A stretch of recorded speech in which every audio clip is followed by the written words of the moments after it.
र हामी मनोकामना दर्शनको लागि आएका थियौँ। हामीले 1 वर्ष जस्तो अगाडि एउटा फिल्म बनाएका थियौँ।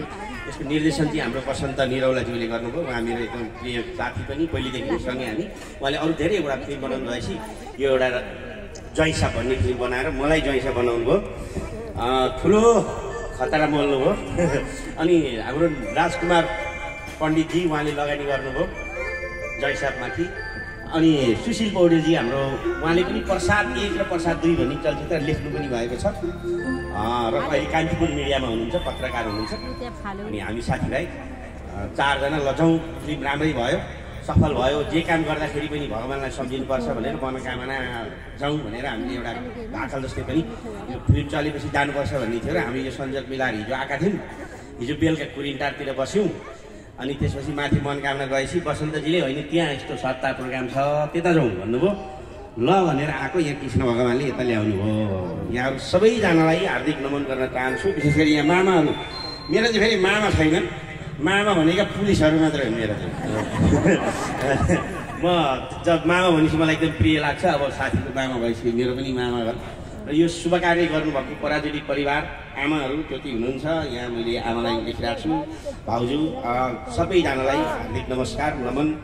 म जित्यो नेपाल कलाकार यसो खेल्ने गर्ने। अब अहिले गुरुले भने जस्तो पेट निची निची हँसाउने चाहिँ होइन, यसो बोल्दा ताल मिल्यो भने हाँस्छन्, बाहिर चाहिँ अलिअलि मान्छे हाँस्छन्, घरका फिटिक्कै हाँस्दैनन्, यसले नि हँसाउँछ र भन्ठान्छन्।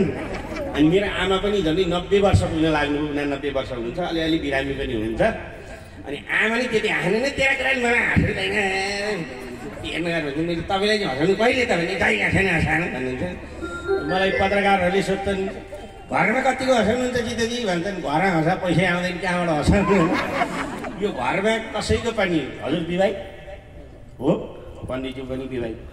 घरमा मैले एउटा कार्यक्रममा नि भनेको थिएँ कसैका श्रीमतीलाई आफ्नो श्रीमान महान लाग्दै हुन्छ भने जस्तै घरमा कसैको पनि त्यो प्रहरीहरू हुन्छन्, नेताहरू हुन्छन्, बाहिर फाइ फुइ कत्रा हुन्छन्, मान्छे आउँदै देखाउँछ रे फलाना फलाना भन्छन्, त्यस कारणले घर भनेको घरै हुन्छ। श्रीमती भनेको चाहिँ शिरमा रहने भएको हुनाले प्रस्तुतै हुने हो। त्यस कारणले यो पुरुषहरूलाई तलाउने श्रीमती भन्ने जस्तो लाग्छ। अब यो धर्म कर्ममा भगवान्ले यसरी जुडाउँछन्। धेरैवटा महात्माहरूमा म पुग्ने अवसर पाएको छु, सबै गुरुवरहरूलाई भेट्ने अवसर पाएको छु।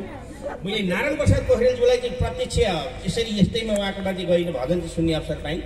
उहाँको छोरा दिनबन्धु पोखरेलज्यू साथै धेरैचोटि है अहिले राधिका दासीज्यू माताजीहरू लगायत सबैको प्रवचनहरू प्राय सुन्ने गर्छु, पुग्ने गर्छु। र अस्ति त्यो पशुपतिमा 1 महिनासम्म भएको महायज्ञमा पनि गएर सहयोग पनि गरेर त्यहाँ गएर आइयो, बोलाउनु भएको थियो।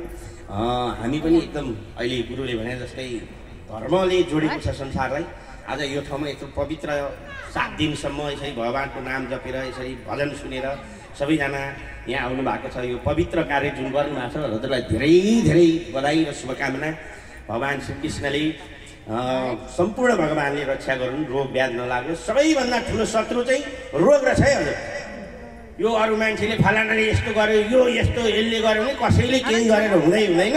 रोग लागेन भने केही हुँदैन, रोग लाग्यो भने जे भयो नि केही हुँदैन, पैसा खान हुँदैन, केही गर्ने हुँदैन। त्यस कारणले बेलैमा सबै कुरा दान धर्म कर्म सबै गर्नुपर्दो रहेछ। म अहिले यसो विचार गर्छु, अहिले मेरो आमाले काहीँ जाउँ भने नि सक्नुहुन्न। जस्तो मैले अहिले म पनि यसो भ्याएसम्म मठ मन्दिर पुग्ने गर्छु र मैले हजुरहरूलाई पनि भन्छु सक्ता नि रहेछ धर्म गर्ने। यसो इन्डियातिर तारदानतिर जाँदाखेरि नि टक्क घुमेर यसो खानु मन लाग्यो खाएर केही किनेर चट्ट निन्द्रा लाग्ने, भगवान्को थानमा जाँदा नि खुइ नगर्ने भए पो हुन्थ्यो। घुँडो फुस्किनु लगाइसकेपछि रिङ्गटा लगाइसकेपछि गयो यतिकै देशसँग भन्नु के गर्नु। त्यस कारणले बेलैमा समय छँदै आफूलाई जे जहाँ मन लाग्छ जानलाई जाने।